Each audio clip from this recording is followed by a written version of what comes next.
to Cherry Pie Math. This video is going to cover how to simplify square roots by hand. Before we begin, you should know the definition of a perfect square, and you should be familiar with how to add, subtract, multiply, and divide terms involving square roots. You don't need to be perfect at it, but it will make the reason we simplify square roots make a little bit more sense.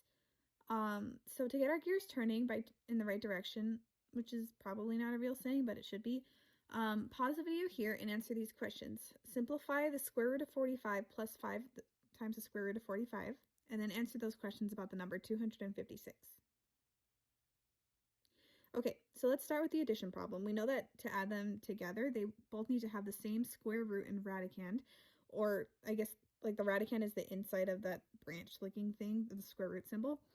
And since they do, we can combine the coefficients or the numbers at the front of each of the square roots. The first one, I know it just says square root of 45, but it has an invisible 1 in front of it. Well, the second one obviously has a 5 at the front of it. That's the coefficient. 1 plus 5 is 6, so our answer would be 6 times the square root of 45. Actually, later in this video, this will turn into 18 times the square root of 5, but I'm getting ahead of myself. I'm just excited. As for the number 256, to be a perfect square means that its square root has to be an integer. In this case, 16 is the square root of 256, which is the answer to the second part. And I know that it's 16 because 16 times 16, or 16 squared, is equal to 256. Okay, so we knew that 16 was the square root of 256 because 16 times 16 is 256. So to find the square root of a number, we find the value that multiplied by itself will equal to the original number. And honestly, that might just take a lot of guess and check. There are a lot of perfect squares out there, and the nicest square roots to find are the square roots of perfect squares. Some examples include 1 to 1, 2 to 4, 3 to 9, 4 to 16, 5 to 25, 6 to 36, 7 to 49, 8 to 64, 9 to 81, and 10 to 100. These are the basic ones. These are the ones that I would recommend memorizing. You'll memorize a lot of them as you progress in math, just because you're going to use it often. But it never hurts to get a head start. However, most often we will not have perfect squares when we take a square root. But there might be perfect squares hidden inside of the number we are given. If we do not have any perfect squares inside, we will take out the factor and put it in the coefficient spot. And I know that was a lot of words and that didn't make a whole lot of sense. So let's go through the steps and I'll show you an example. Okay, so to simplify square roots, we 1, make a factor tree. This means we look at the number and branch it out into whatever number is multiplied to the radicand, and a branch of the factor tree ends when you can't divide it anymore.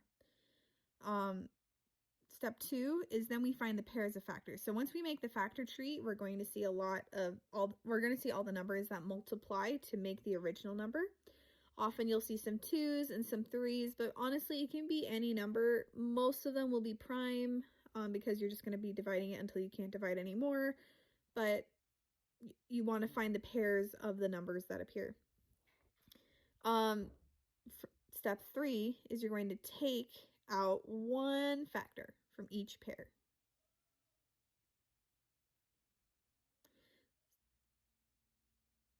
So if you circled a pair of 5s, you're only going to take out one of the 5s to the outside coefficient.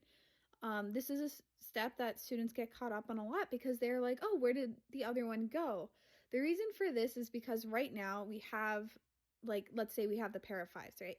So we have 5 times 5 on the inside of the square root.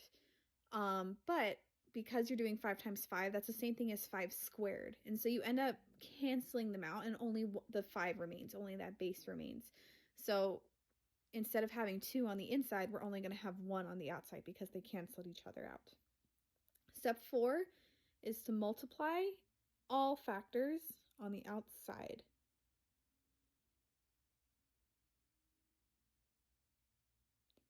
This includes any coefficients present at the beginning of the process. So we're going to multiply any present coefficients by any of the factors that we brought out altogether. Step 5 is we're going to do the same thing on the inside. So we're going to multiply all remaining factors on the inside.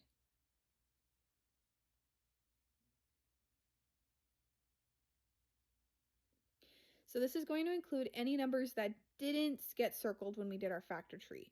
So any number that didn't have a pair. It does not include any numbers that have been split up. So if we split up a number, like if I had a number and I split it into 2 parts, then we no longer care about the number. We only care about the ends of the branches. We don't care about anything that's been split up before. So let's do an example. I'll do each step in a different color so you can see what I mean. So step 1 was to make a factor tree. Let's do that in blue. 72 is obviously even. So let's start with 2. Personally, I like to start with 2, even if it's I like to start with 2 if it's even at any branch, because 2 is always the end of a branch. So because you can't divide it anymore, it's always a prime number. So if it's even, I just take out a 2, and then I just keep dividing by 2 until I can't anymore, and then I choose something else to divide by. So it becomes 2 and 36. Then 36 divides into 2 and 18. 18 divides into 2 and 9. And 9 can't be divided by 2, but it can be divided by 3 and 3. And that's the end of step 1, since I have no more branches that I can divide up. All the ends of my branches are prime numbers. I can't divide them anymore. Step 2, we'll do this in red. I'm going to circle any pairs. So I have one group of 2, and I have one group of 3. Step 3, I'm going to do this in yellow. I'm going to put 1, 2, and 1, 3 on the outside, because remember, we're only taking out 1 per group, 1 per pair. And then I'm going to put a dot in the middle of the 2 numbers to remind myself to multiply them later. Step 4, we'll do this in green. I multiply the 2 and the 3 on the outside. That makes 6. And step 5, we'll do this in orange. If there was more than one number left on the inside, I'd multiply them, but the only number I have left is 2, because every other number I have has been already split up. So the inside of it will just be 2. So my final answer is 6 square root of 2. I can check my answer by remembering that if I square it, I should get 72, because I'm finding the square root. This is simplifying a square root, and if I multiply it back up, I should get what I started with. 6 times 6 is 36, and square root of 2 times square root of 2, or the square root of 2 squared, is 2. 36 times 2 is 72, so we're good. This is the correct answer, 6 square root of 2. Okay, I want to go over some questions that I've come across whenever I teach this lesson. First, why do we take out a factor when it appears twice? The answer for this I kind of explained already, is since squaring and square roots are inverses, when it appears twice, it cancels out and we take out a factor. So let's just write this down. Since squaring and square roots are inverses, when it appears twice, it cancels out, and we